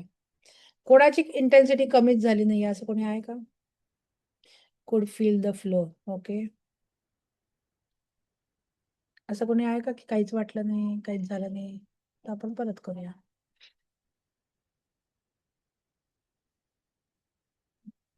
क्लिअर झालं आपलं. आपल्याला याच्यामध्ये कन्फ्युजन असतं की नक्की स्कॅर्सिटी माइंडसेट म्हणजे काय. आपण मुलांना ना खेळणं तुटलं की पण ओरडतो माहितीये. आता एखादी वस्तू घेतल्यावरती ती जर नीट वापरली नाही किंवा नीट हँडल केली ना तर ती तुटणारच. पण ती तुटण्याची भावना आपली पैसे वाया गेले म्हणून असते. बरोबर ना? त्याच्या मागची भावना जी आहे ती पैसे वाया गेले असं आपल्याला वाटतं. किंवा एखादी गोष्ट घेतली आणि ती वापरली नाही, तर ते पैसे वाया गेले अशी भावना असते. म्हणजे पैसे वाया जातात ही भावना कुठून येते? कारण आपल्याला वाटत असतं पैसे हे कमी आहेत. कमतरतेची भावना आहे ही. ज्यावेळेला एखादी गोष्ट संपणारी असते, त्यावेळेला आपण ते जपून वापरतो. एखादी गोष्ट न संपणारी असेल, ती आपण जपून वापरणार नाही. आपलं मोठं भाताचं शेत आहे, म्हणजे आपल्याकडे तांदूळ पिकतोय. तर आपली असणारी भावना आणि रोज आपण तांदूळ विकत घेऊन जेवतोय. माझ्याकडे अमाप शेत आहे, म्हणजे 10 दाणे टाकल्यावरती 10,000 दाणे येतात. जे हे करतात त्यांची भावना वेगळी असते. ते वेगळे हे असतात. कितीतरी लोकं असे बघितलेले आहे. म्हणजे आम्ही जेव्हा गावाला जातो तेव्हा अनेक लोकं तांदूळ घेऊन येतात गिफ्ट म्हणून. कारण त्यांच्याकडे अमाप शेती असते. तर हे घ्या घरचे तांदूळ असं म्हणून ते एक 1 गोणी, 2 गोणी असं तांदूळ 1 गोणी असं सहज आपण कसं आपण दुकानातून वस्तू विकत घेऊन जातो स्वीट्स वगैरे घेऊन जातो तसं ते तांदूळ घेऊन येतात. कारण त्यांच्याकडे ते मुबलक आहे. आणि जे मुबलक आहे ते आपण दुसऱ्याला देतो. जे मुबलक नाहीये ते आपण जपून ठेवतो आपल्याकडे, दुसऱ्याला देत नाही. म्हणजे वस्तू विकत घेताना कमी प्रतीची घेणं, कारण आपल्याला वाटतं, "अरे, मी पैसे मोजून ती वस्तू घेतोय, पण माझ्या शेतामध्ये रोज होतंय तांदूळ, तर मी 1 गोणी द्यायला मला काहीच नाही, कारण माझ्याकडे भरपूर आहेत तांदूळ." लगेच भावना बदलली, विचार बदलले आणि विचाराप्रमाणे कृती बदलली. ॲक्शन. इथे आपण कमी प्रतीचं आणि थोडं सगळेच जण असे असतात असं नाही. ज्यांचा अबंडन्स माइंडसेट असतो ते वेगळे विचार करतात. मी इन जनरल सांगते, की अशा पॅटर्नमधून मध्यमवर्गीय विचार करत असतात. मुबलक असते त्याच्यामध्ये आपण संपण्याचा विचार करत नाही किंवा दुसऱ्याला आपण देताना आपण कमी द्यायचा असा पण विचार करत नाही. एखाद्या माणसाकडे करोडो रुपये आहेत, 100 करोड आहेत बँकेमध्ये, 100 करोडचं हस्ती आहे. त्याचा माइंडसेट जर अबंडन्सचा नसेल, तर तो ₹1000 खर्च करताना पण त्याला त्रास होईल. म्हणजे त्याच्याकडे मुबलक आहे, परंतु माइंडसेट मुबलकचा नाहीये. त्याची फ्रिक्वेन्सी मुबलकची नाहीये. मग ते पैसे कुठेतरी असे निघून जातात. पैसे त्याचे मार्ग शोधतो बाहेर जाण्याचे. आपण दाबून ठेवतो. कारण पैसा ही एनर्जी आहे. क्लिअर? आजचं जे सांगायचं होतं ते क्लिअर झालेलं आहे. टॅपिंग झालेलं आहे. मी तुम्हाला हे शेअर करते. कोणाला काही विचारायचं असेल तर विचारा, नाहीतर उद्याचा आपला शेवटचा दिवस आहे. नाहीतर मग आपण थांबूया. मॅडम मॅडम मला एक म्हणजे विचारायचं आहे. एकेकाने घ्या. नाव हा सांगा. विचार बोलू मी? दुसऱ्या मॅडमना बोलू दे ना, मी मग मी नंतर बोलते. हां. कोण मी बोलतंय? समीरा बोलतेय. हां. समीरा बोलतेय मी. मला एक विचारायचं होतं, आता हे जे आपण टॅपिंग करतो त्याच्यामधला कोणताही पॉइंट आपण चुकून करता करता विसरला नाही पाहिजे ना, म्हणजे त्या नाही असं काही त्या नाही. फ्लो मध्येच हा असं काही चालतं का प्रॉब्लेम एखादा नाहीये. हां. हरकत नाही. ओके. आणि अजून एक प्रश्न आहे की इमर्जन्सी फंड जे काय असतो आपला इमर्जन्सी फंड, त्याच्या पाठीमागे आपला थॉट प्रोसेस काय असावा? म्हणजे इमर्जन्सी फंड हा इमर्जन्सी साठीच वापरण्यासाठी म्हणूनच तो असतो. तर मग त्याच्या पाठीमागे काय आपला थॉट प्रोसेस असावा? आणि इमर्जन्सी माझ्या आयुष्यात येऊ शकते ह्याच्यावरच आपण विश्वास नाही ठेवला तर? असा विचार करू हम्म. शकता का तुम्ही? आता तुमच्या आयुष्यात अं, इमर्जन्सी आहे मला माहिती आहे मॅडम.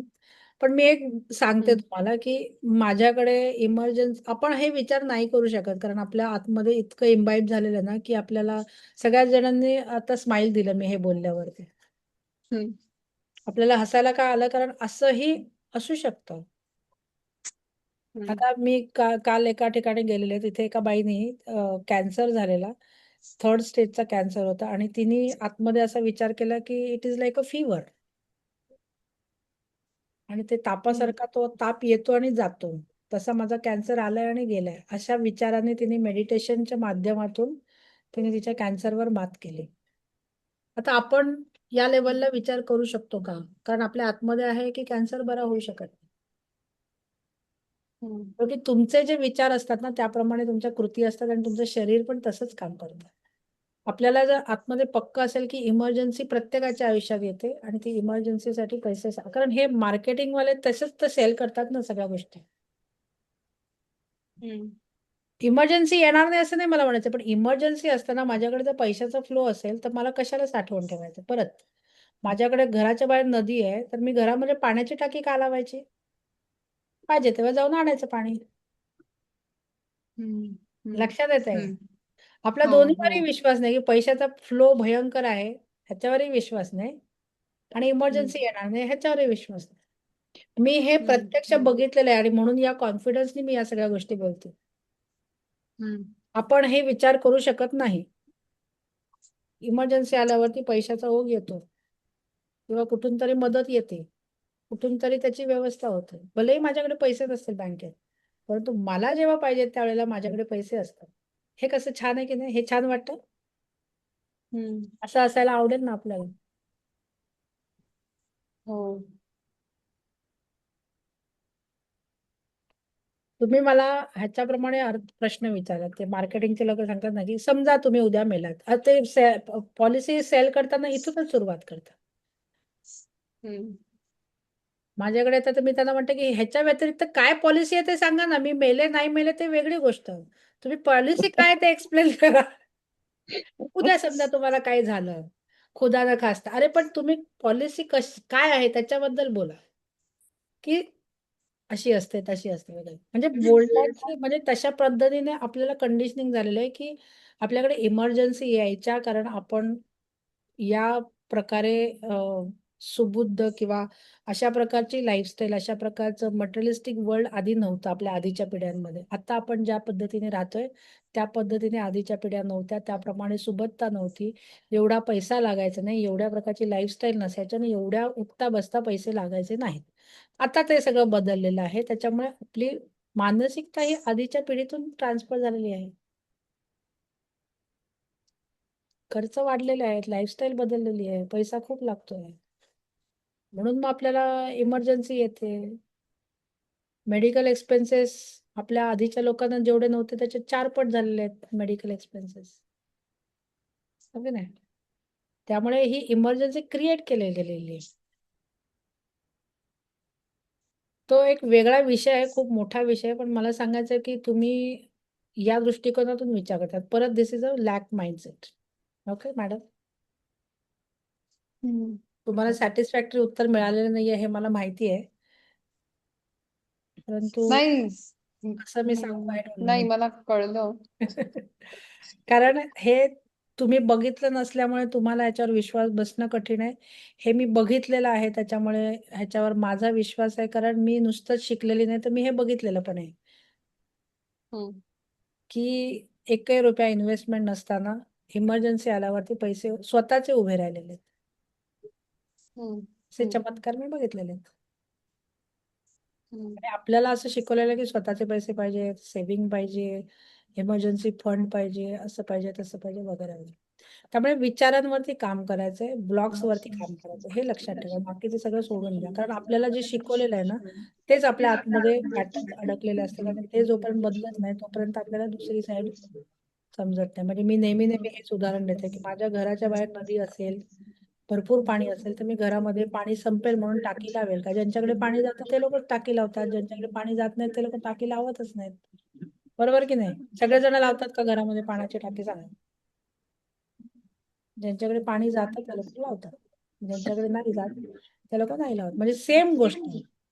आपल्याला जर वाटत असेल की पैसा कमी आहे, तर आपण ह्या सगळ्या गोष्टी विचार करतो. आणि मग हे विचार बिंबून आपल्याला पण वाटायला लागलंय की पैसा हा संपतो.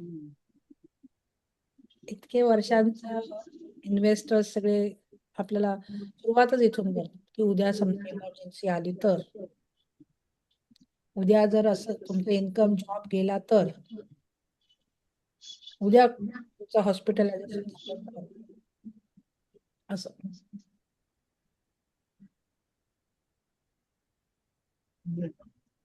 मॅडम मग मेडिक्लेम किंवा इन्शुरन्स काढावा की गरज नाही इन शॉर्ट? मी असा कुठलाही ऍडवाइस देत नाही. I am not a advisor. मी तुम्हाला माइंडसेट बद्दल बोलते. माझे स्वतःचे मेडिक्लेम आहेत, माझे स्वतःचे इन्शुरन्स आहेत, माझ्या स्वतःच्या पॉलिसीज आहेत. आता मी हे कुठल्या विचाराने काढल्या की माझ्याकडे पैसे आहेत आणि मग मला जर मी समजा कॅल्क्युलेशन की मी एक 20 वर्ष पॉलिसी भरते आणि माझ्या पॉकेटमधून एक साधारण 50,000 हप्ता म्हटला तर 5 लाख रुपये मी खर्च करते आणि मग माझ्या पूर्ण फॅमिलीला जर कव्हर करायचं असेल आणि आजच्या तारखेला साधं म्हणजे उदाहरणार्थ माझं एकदा फ्रॅक्चर झालेलं आणि त्या फ्रॅक्चरचा खर्च 2 लाख झालेला आहे. मग माझे तर ते माझ्या स्वतःच्या पॉकेटमधून माझ्याकडे अबंडन्स मनी असेल, परंतु जर माझ्या पॉकेटमधून जर पैसा नसेल जात आणि ते पैसे मीच भरत आहे, पण मला एक अक्युमुलेटेड अमाउंट एका वेळेला मिळत असेल, तर का घेऊ नये? असं म्हणून मी ती पॉलिसी घेतली. बाकीच्या पॉलिसीज तुम्ही ॲज अ इन्व्हेस्टर म्हणून एक विचार करू शकता आणि ॲज अ कन्झ्युमर म्हणून एक विचार करू शकता. लक्षात आलं 2 इथे रोल्स आहेत. त्यामुळे प्रत्येकाचा डिसिजन हा या 2 रोलवर असला पाहिजे. पण आपण इथे इन्व्हेस्टमेंट किंवा काय केलं पाहिजे, काय नाही केलं पाहिजे ह्याच्यावर न बोलता हे करताना माझ्या आतमध्ये काय विचार आहेत? अबंडन्स माइंडसेट आहेत की लॅकचा माइंडसेट आहे? अच्छा. आणि तुम्ही पेट्रोलचं बोललात की फुल टाकी करावी, पण साधारणपणे दर 50-100 किलोमीटरवर पेट्रोल पंप असतो. तर मी फिजिक्सचा स्टुडंट आहे, तर मला वाटतं की जास्त वजन न्यायला जास्त पेट्रोल खर्च तर अर्ध करणं कितपत संयुक्तिक वाटतं? जास्त खर्च होता म्हणजे तुम्हाला त्रास होतो ना. जास्त म्हणजे जास्त खर्च होईल म्हणून. तेच मला म्हणायचंय की ठीक आहे, कॅल्क्युलेशन प्रमाणे जास्त खर्च होईल. मग तुम्ही पाऊंड ठेवा. इथे विचारांबद्दल मी बोलतेय. म्हणजे जर तुमची टाकी रिझर्व्हवर असेल, तर अरे कधी संपतंय, पोहोचू की नाही, बापरे पोहोचू की नाही, पोहोचू की नाही, पोहोचू की नाही. हा जो विचार आहे हा लॅक फ्रिक्वेन्सी तयार करतो आणि आपण आपल्या आयुष्यामध्ये लॅकच गोष्टी इन्व्हाइट करतो. अच्छा. लक्षात येते का? इथे आपण फ्रिक्वेन्सी बद्दल बोलतोय. तुम्ही फिजिक्सच्या नियमाप्रमाणे तुम्हाला पाऊंड टाकी ठेवायची आणि तुमच्या किंवा तुम्ही रिझर्व्हवर पण चालवायची आणि तुमच्या मनात हा विचार येत नसेल की टाकी संपेल आणि आपण पोहोचू की नाही, तर तुम्ही रिझर्व्हवर चालवली तरी काय प्रॉब्लेम नाही. पण नॉर्मली असं नाही होत. जसं त्या मॅडमने सांगितलं की मी कधीच पैसे ठेवत नाही, परंतु मला भीती नाही वाटत. तर इट इज ओके, कारण त्यांचा माइंडसेट असेल, मिलेनियर माइंडसेट असेल. हे सगळ्या गोष्टी सगळ्यांना लागू होतीलच असं नाही. मी इन जनरलाइज 90% लोकांचं असं असतं म्हणून मी हे उदाहरणं देते. मे बी ह्याच्यातले अनेक लोक असतील की जे असं नाही विचार करत. रिझर्व्हमध्ये गाडी चालवून सुद्धा माझा नवरा कायम रिझर्व्हवरच चालवतो आणि तो कॉन्फिडंट असतो की पोहोचणार म्हणून. त्याच्या मनामध्ये लॅकचे विचारच येत नाहीत. लक्षात येतंय का?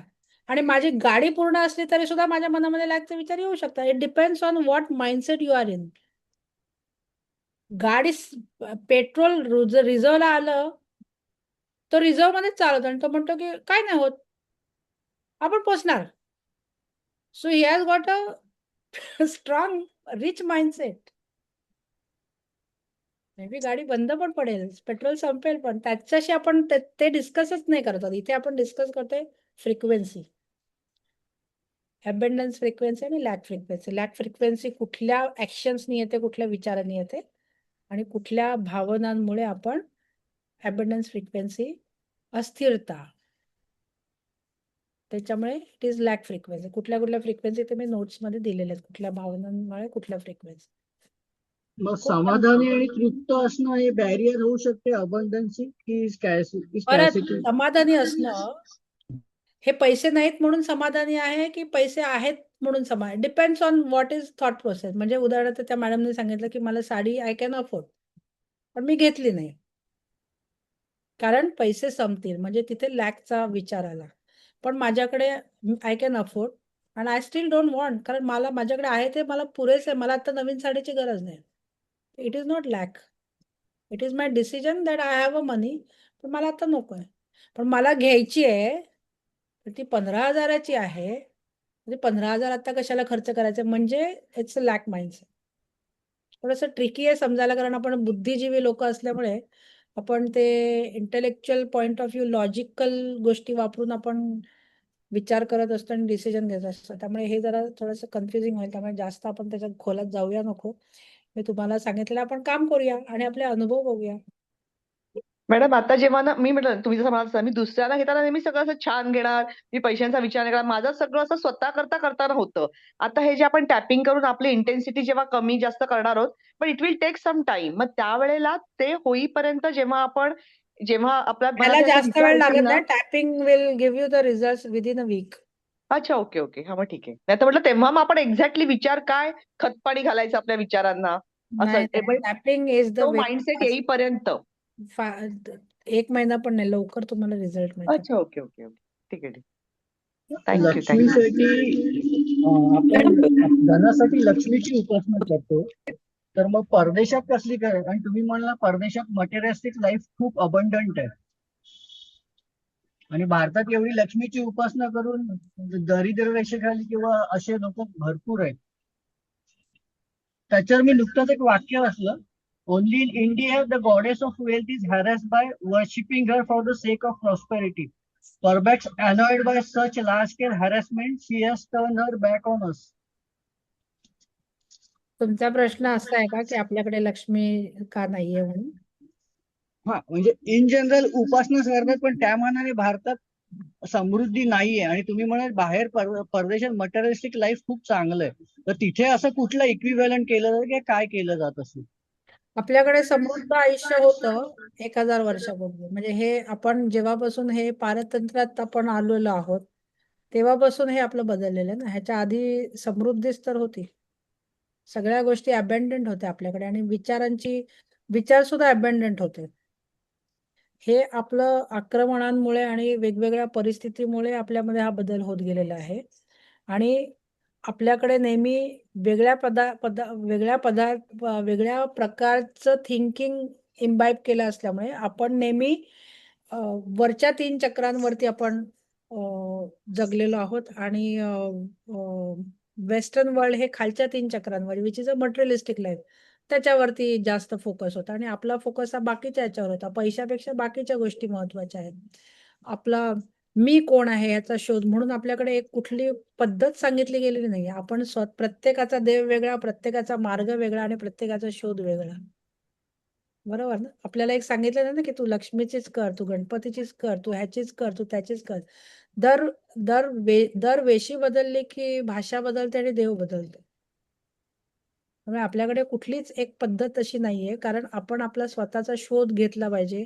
You have to keep asking the question. म्हणजेच काय, सबकॉन्शियस माइंड कसं काम करतं त्याच्यासाठी तुम्ही प्रश्न विचारला पाहिजे. म्हणून याच्यामुळे आपल्याकडे या सगळ्या गोष्टी ह्या फोकस नव्हत्या. आणि आता गेल्या 100 वर्षात हे मटेरियलिस्टिक वर्ल्ड डेलिबरेटली इम्बाईब केलं गेलेलं आहे. प्रत्येक गोष्ट ही पैशानेच मोजली जाते. आधी आपल्याकडे कुठे पैसे होते? तुमच्याकडे तांदूळ आहेत, माझ्याकडे गहू आहेत. मी तुम्हाला तांदूळ देणार, तुम्ही मला गहू देणार. त्याची इव्हॅल्युएशन नव्हतं ना, जोपर्यंत करन्सी हे नाही तोपर्यंत. बरोबर ना? इव्हॅल्युएशन हा प्रकार नव्हता. आता काय माहितीये, तुमची तांदळाची व्हॅल्यू ₹50 झाली आणि माझ्या गव्हाची व्हॅल्यू ₹100 झाली. मग मी ते तांदळाच्या अगेन्स्ट मध्ये barter I can not do barter. He evaluation system आता आलेली आहे ना गेल्या 100 वर्षात. आधी कुठे अशी होती?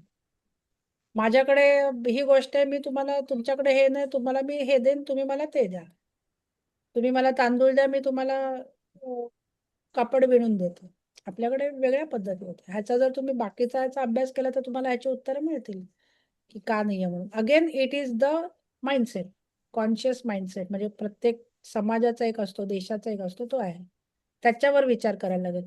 आता याच देशामध्ये श्रीमंत लोक आहेत की, याच देशामध्ये जगातले बिलियनियर्स आहेत की. तुम्ही काय म्हणता लक्ष्मी नाहीये?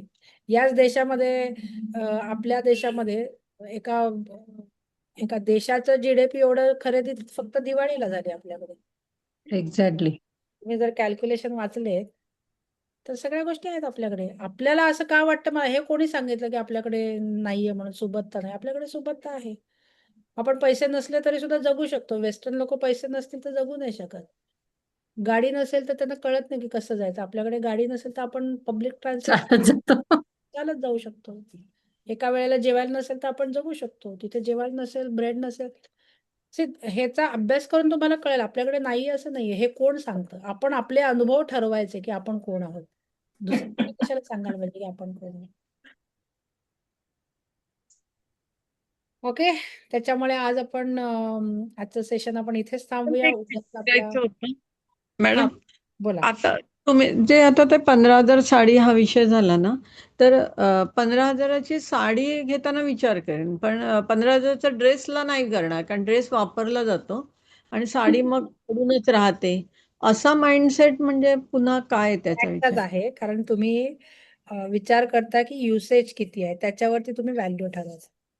हां हां बरोबर ना, म्हणजे एक ड्रेस मी 2दा घालणार 3दा घालणार म्हणजे आय शुड नॉट इन्व्हेस्ट कारण माझे पैसे फुकट गेले. 2 वेळा हां. वापरासाठी एवढे पैसे टाकावे का? व्हेअरएज 30 वर्ष वापरासाठी हे पैसे वर्थ आहेत. पैशाची व्हॅल्यू मी युसेजवर ठरवली आणि ती व्हॅल्यू का ठरवली? कारण I feel money is not abundant. Okay. आणि दुसरं कालचं मी रेकॉर्डिंग पाहत होते ना, त्यात तुम्ही जे टॅपिंग केले त्यात अंडर आर्म नाही केलेलं आहे. तर असं एखादा पॉइंट नाही केला, 2 हे घेतलं त्याच्यात पाहिलं मी की नाही वापरलंय. चालतं ते तर राहिलं तरी चालतं किंवा एखादी गोष्ट तिथे नसेल तर तुम्हाला ती स्क्रिप्टिंग वरून तुम्हाला हळूहळू प्रॅक्टिस केल्यावरती तुम्हाला समजायला लागेल की कसं पुढे जायचं ते नाही. चालेल. ओके. सपोर्ट आणि रेफरन्ससाठी म्हणून तुम्ही वापरू शकता. थँक्यू. मॅडम एक प्रश्न आहे की डे 4, डे 5 आणि डे 6 असं आता 3 करायचे असतील तर मग ते कसं करायचे एकत्र? म्हणजे काय डे 5 डे 4 म्हणजे काय करायचं? आता डे 4, डे 5 आणि डे 6 असं तुम्ही स्क्रिप्टिंग दिलेत ना, हा तर मग आता तिन्ही याच्यावरती काम करायचं असेल तर मग ते कसं म्हणजे एक एक करून एकदा झाल्यावर एक एक एक करा करायचं नंतर एक की करा एकाच दिवशी 10 पण केले तरी चालतं तुमच्या वेळेवर आहे ना आणि तुमच्या इंटेन्सिटीवर आहे. माझ्याकडे 10 अच्छा. प्रॉब्लेम्स आहेत पण 10 प्रॉब्लेम मध्ये इंटेन्सिटी 2 ची जास्त असेल प्रायोरिटी 2 ची जास्त असेल तर पहिल्यांदा म्हणजे माझी पाठ दुखतीये आणि माझ्याकडे जॉब नाहीये. हे 2 प्रॉब्लेम्स आहेत. What is my intensity? What is my intensity नाही सॉरी ठीक व्हॉट आहे. Is my priority? जॉब.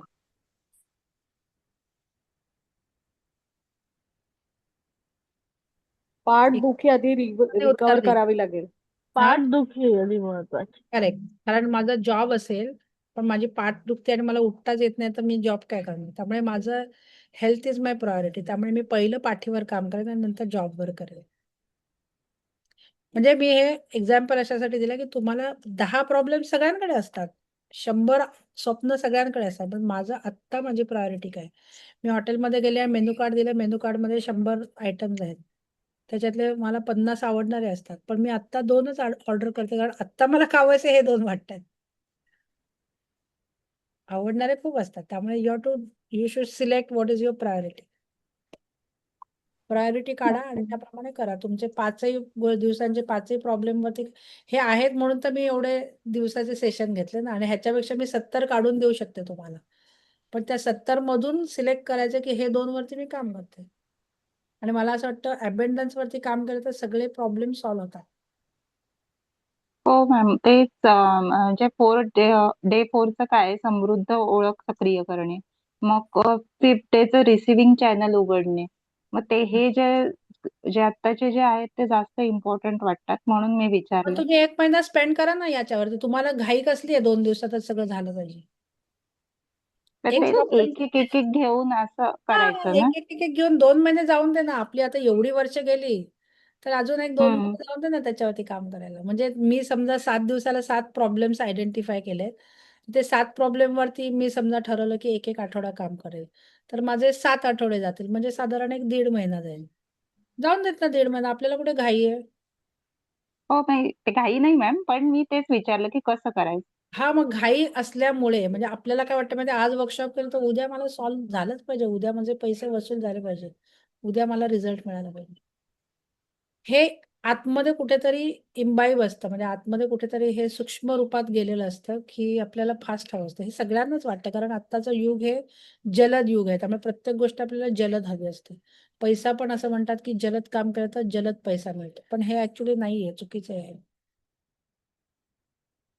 त्यामुळे आपल्याला जर 7 सगळे प्रॉब्लेम तुमच्याकडे आहेत आणि सगळ्यांवरती काम करायचं, एक प्रॉब्लेम घ्या. तुमच्याकडे वेळ नसेल तर एक प्रॉब्लेम 1 आठवडा करा, नाहीतर 7ही प्रॉब्लेम रोज करा. थँक्यू लक्षात मॅम. आलं? म्हणजे हो इधर हो वेळ नसेल तर एकच प्रॉब्लेम घेणार आणि एक प्रॉब्लेम मी 1 प्रॉब्लेम 8 दिवस करणार किंवा 7ही प्रॉब्लेम घेऊन सगळे 7 टॅपिंग मी डेली करणार. माझा 1 तास जाईल. माझ्याकडे आहे 1 तास. पण माझ्याकडे 1 तास नाही 5च मिनिटं आहे, तर मी एकच गोष्ट करणार. व्हेरिएशन आहे. तुमच्याकडे वेळ असेल तर सगळं करा, नाहीतर मग प्रायोरिटी ठरवा आणि त्याप्रमाणे करा. डिपेंड्स. त्याला फार वेळ लागत नाही. तुमचं आयुष्यामध्ये 2 महिन्यात मी तुम्हाला पेपरवर लिहून देऊ शकते. You can change quickly within 1 months time. आणि कोणीतरी हे चॅलेंज स्वीकारा आणि बदल करून मला तुमचे अनुभव पाठवा. ओके. झाले प्रश्न सगळे मिळालं ना उत्तर मॅडम तुम्हाला? क्लिअर हो झालं ना? हो मॅम. थँक्यू. ओके. मला शेअर करायला मिळेल का 2 मिनिटं? हां, बोला ना. मला असं म्हणायचंय जसं त्या दिवशी आता मगाशी मॅडम म्हणाल्या तशा की पैसे ठेवूच कशाला म्हणून. पण मी जसे मॅडमचे आधीचे सगळे सेशन्स ऐकले त्याप्रमाणे तर मला असा एक माझा हे होता की जोपर्यंत पर्समध्ये पैसे नाही तोपर्यंत मी घराच्या बाहेरच पडत नव्हते. मग त्याच्यानंतर हे आता गुगल पे आलंय आणि मग तुमचं डेबिट कार्ड्स आहेत सगळं आहे. तर मग अचानक ते पैसे कमी कमी व्हायला लागले पर्समध्ये ठेवणं. पण मी तो फरक जेव्हा सजगता आली या क्लासेसमुळे मी माझ्या अनुभवाचा सांगू शकते की हे केल्याशिवाय आपल्याला त्यातला बदल नाही कळत. ते 4 दिवस न ठेवता आणि 4 दिवस केल्यावरच फरक पडतो. तर मला त्याचा तो अनुभव आहे हे सांगण्याच्या दृष्टीने. आणि मी माझ्या घरातली परिस्थिती अशी सांगू शकते की जसं मॅडम म्हणाले की रिझर्व्हर मिस्टर त्यांचे गाडी चालवतात पण ते बिंदास म्हणतात की अरे आपण पोहोचणार आहोत. वाईसी वर्सा माझ्या बाबतीत आहे की मला आता 120 किलोमीटर जरी उरलेलं असेल तरी मला असं वाटतं नाही नाही माझी गाडी आता काय माहिती काय होणार आहे काय होणार आहे. तर मी खूप पॅनिक व्हायचे की अरे मला भरायचंय पेट्रोल भरायचंय. आणि मग मी टाकी फुल असल्याशिवाय मला चालवताना जो आनंद किंवा म्हणजे असं वाटायची ना एक वेगळी ऊर्जा कॉन्फिडन्स यायचा.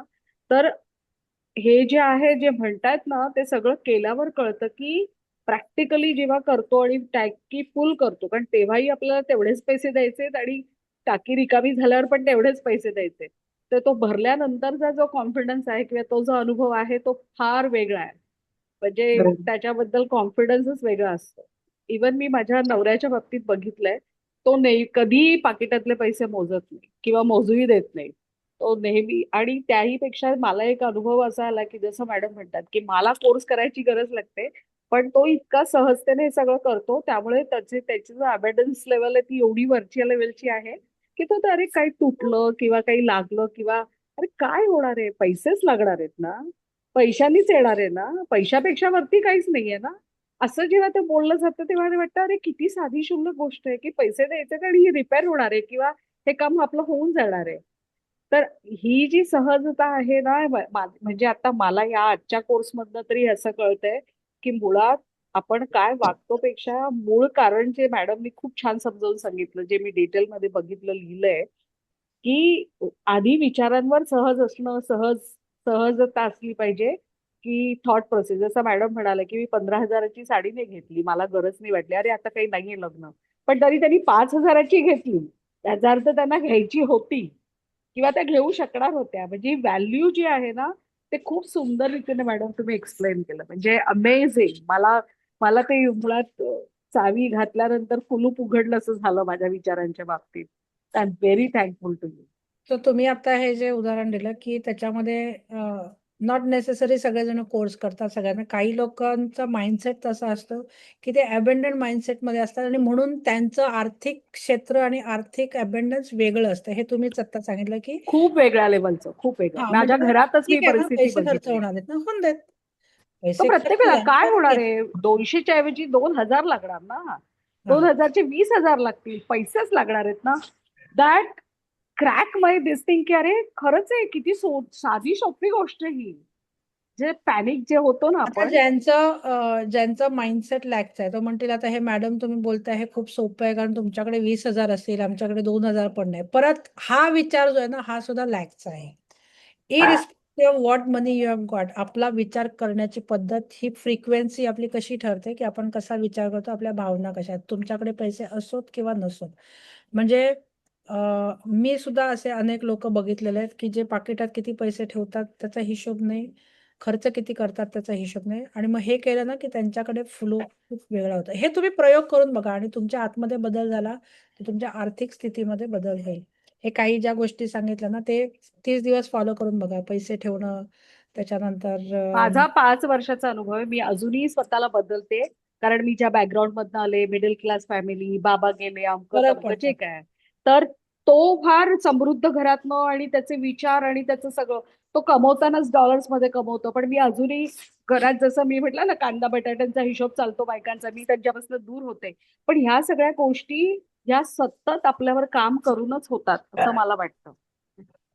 मी गेले 5 वर्ष मी हे शिकतेय, मी प्रॅक्टिस करतेय, सगळं करते. पण दर वेळेला वेगळं कुलूप वेगळ्या चावीने उघडलं जातंय ह्याचा मला फार आनंद होतो मॅडम.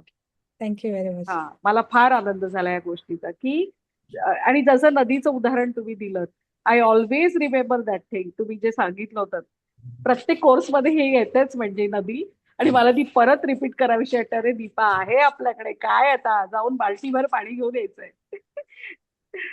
खूप छान, हा खूप छान. कॉन्फिडन्स आतमध्ये यायला वेळ लागतो आणि हा कॉन्फिडन्स आल्यावरती तो नदीचा प्रवाह सुरू होतो. म्हणजे अखंड प्रवाह सुरू राहणं. म्हणजे काही जणांकडे 200 करोडचं टर्नओव्हर असेल परंतु त्यांचा कॅश क्रंच असेल, पण काही जणांचं प्रॉफिटेबिलिटी नसतो पण तो प्रवाह चालू असतो आणि त्या प्रवाहातून पाणी घ्या, प्राणी परत तो प्रवाह मला एकच न्यूज सांगायची आहे मॅडम. हा आपला अजून कोर्स संपला पण नाहीये आणि मी दुबईत असताना आम्ही मिस्टरांनी आणि माझी पेन्शन पॅन आम्ही हे केला होता स्टेट बँकेमध्ये, आणि आता त्यांचा मेसेज आलेला आहे की माझं पेन्शन ड्यू आहे आणि मला जवळजवळ 3-3.5 लाख रुपये मिळाले आहे. अरे वा, ग्रेट ग्रेट. टॅपिंग अभिनंदन अभिनंदन. खूप छान. थँक्यू. म्हणजे कुठून कशी सोय होते. अजून तर आपला कोर्स संपला पण नाहीये आणि हे विसरूनही गेलेलं. आणि मी म्हटलं मी अजून तर 60 वर्षाची व्हायची आहे, पण आता कसं काय. पण त्यांचं आलं की त्यांचा जो काहीतरी लिमिटेड ह्याचा होता काळाचा, त्यामुळे ते म्हणे की तुमचा तो पिरियड संपलाय आणि मला आता काहीतरी 3-3.5 लाख रुपये टॅक्स कापून येणार आहेत. असे अनेक अनुभव येतात. अननोन सोर्सेस मधून पैसे येतात, नवीन सोर्सेस तयार होतात. हे सगळे अनुभव घ्या तुम्ही, कारण खूप मजा येते माहिती हे सगळं. म्हणून म्हटलं तुम्हाला सांगावं. आजच ते SMS झाले सगळं बोलणं. म्हणलं मी अजून आपण 60ची इन्कम टॅक्स भरतो, पण मला इन्कम टॅक्स रिटर्न आलेला आहे. रिटर्न येतात. त्यामुळे इन्कम टॅक्सचं टार्गेट ठरवा, म्हणजे तुमचं इन्कम वाढवा. म्हणजे आय एम जस्ट जोकिंग. त्यामुळे मला असं वाटतं की ह्याचे अनुभव घ्या, खूप मजा येते आणि ज्यावेळेला तुमचं थॉट प्रोसेस बदलते त्यावेळेला तुमची आर्थिक परिस्थिती बदलायला लागते.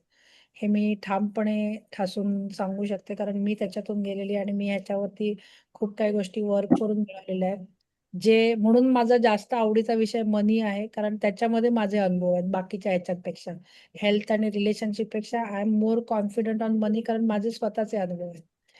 त्याच्यामुळे ह्या सगळ्या गोष्टी नोट्स काढा आणि लक्षात ठेवा आणि काम करा. छोट्या-छोट्या गोष्टींवर काम करा आणि मग बघा की काय फरक पडतो. हे ऑब्झर्वेशन आणि निरीक्षण ज्यावेळेला करायला लागतं ना, त्यावेळेला आपल्याला कळतं की कोण होतास तू, काय झालास तू. ह्याच्यावरती ऑब्झर्वेशन असणं खूप महत्वाचं आहे.